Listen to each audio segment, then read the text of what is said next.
আমরা প্রত্যাশা করি একটা অবাধ ও সুষ্ঠু নিরপেক্ষ নির্বাচন হবে, কিন্তু এই সুষ্ঠু অবাধ ও নিরপেক্ষ নির্বাচনের জন্য প্রশাসনের সার্বিক প্রস্তুতি যেভাবে থাকা দরকার, আমরা মনে করি সেটা আরও অনেক বেশি ইমপ্রুভ হওয়া দরকার। মাঠে ময়দানে আমরা দেখেছি আপনার আগামীকাল থেকেই মূলত প্রচারণা শুরু হওয়ার কথা, কিন্তু এর পূর্বেও যে সময়টা শিডিউল ঘোষণার পরে ছিল, এই সময়টাতে অনেকেই আচরণবিধি লঙ্ঘন করেছেন এবং আপনার ব্যানার ফেস্টুন যেগুলি ছিল না, এগুলি আমরা ব্যাপকভাবে পথে ঘাটে রাস্তাঘাটে দেখতে পেয়েছি। এ ব্যাপারে প্রশাসন কার্যকরী পদক্ষেপ নিতে পারে নাই এবং এটা জনগণ মর্মাহত হয়েছে। এ কারণে আমরা মনে করি এটা ফার্স্ট অধ্যায় এবং সামনের যে সময়টা আছে এটা ভেরি ইম্পর্ট্যান্ট। কালকে থেকে আনুষ্ঠানিক প্রচারণা শুরু হবে। এই সময়টাতে ওনারা অবশ্যই নিরপেক্ষ আচরণ এবং দৃঢ়তা বজায় রাখবেন। এখানে যারা বিগত সরকারের আমলে যারা ভোট ডাকাতির কুশীলব ছিল, সেই চেহারাগুলো মানুষ আবার এখন দেখতে শুরু করেছে। এটাই মানুষের আশঙ্কার একটা অনেক বড় জায়গা।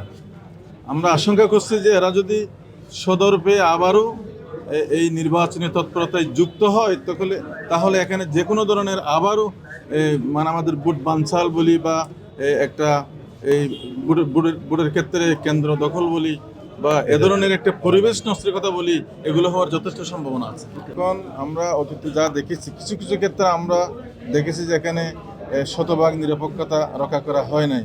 বিশেষ করে আচরণবিধি পালনের ক্ষেত্রে আমরা কোনো কোনো সময় এটা ঘাটতি দেখেছি, কিন্তু আমরা আশা করি যে এখন যেহেতু আনুষ্ঠানিক প্রচারণা আগামীকাল থেকে শুরু হবে,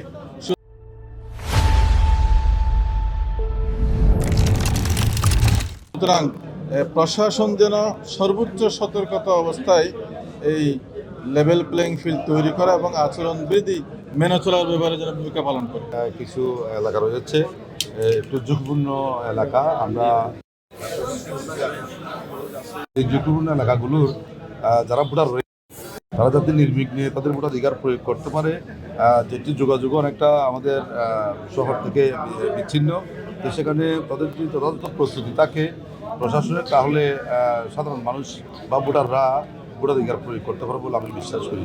তবে আমি যেটা আশঙ্কা করছি সেটা হলো কক্সবাজারের শান্তিপূর্ণ নির্বাচনী পরিবেশকে বিঘ্নতা সৃষ্টি করার জন্য একটি দল চেষ্টা করতেছে। ইতিমধ্যে আমরা দেখতে পাচ্ছি তারা আচরণবিধি যেমন লঙ্ঘন করছে, তারা আমাদের নারী যারা কর্মী রয়েছেন তাদেরকেও বিভিন্নভাবে হেনস্থা করছে, বিভিন্নভাবে তারা অপদস্থ করার চেষ্টা করছে এবং বিভিন্ন জায়গায় সাধারণ ভোটারদেরকে তারা হুমকি দুমকি দিচ্ছে। তো আলহামদুলিল্লাহ মাঠ আমাদের অনুকূলেই আছে। জনগণ অনেক দিন 54 বছর তারা দেখেছে, এবারে জনগণ উন্মুখ হয়ে আছে একটা নির্বাচনে অংশগ্রহণ করে তারা তাদের পছন্দের প্রার্থীকে বিজয়ী করবে। আমরা আশা করছি ইনশাল্লাহ ন্যায় এবং ইনসাফের প্রতীক দাঁড়িপাল্লা, আমরা আজকে প্রতীক বরাদ্দ পেয়েছি, দাঁড়িপাল্লা মার্কা বিজয়ী করবে জনগণ। এবং ইতিমধ্যেই আমার বিরুদ্ধে একটা অভিযোগ আনা হয়েছে, মিথ্যা অভিযোগ। আলহামদুলিল্লাহ গতকালকে সেটির শুনানি হয়েছে এবং মিথ্যা প্রমাণিত হয়েছে। আমরা বলতে চাই যে ষড়যন্ত্র করে আমাদের বিজয়কে ঠেকানো যাবে না। ইনশাল্লাহ নির্বাচনের মাধ্যমে আমাদেরকে হারানো কখনো সম্ভব নয় আল্লাহর রহমতে। তো সেই জন্য তারা ষড়যন্ত্রের পথ বেছে নেবে।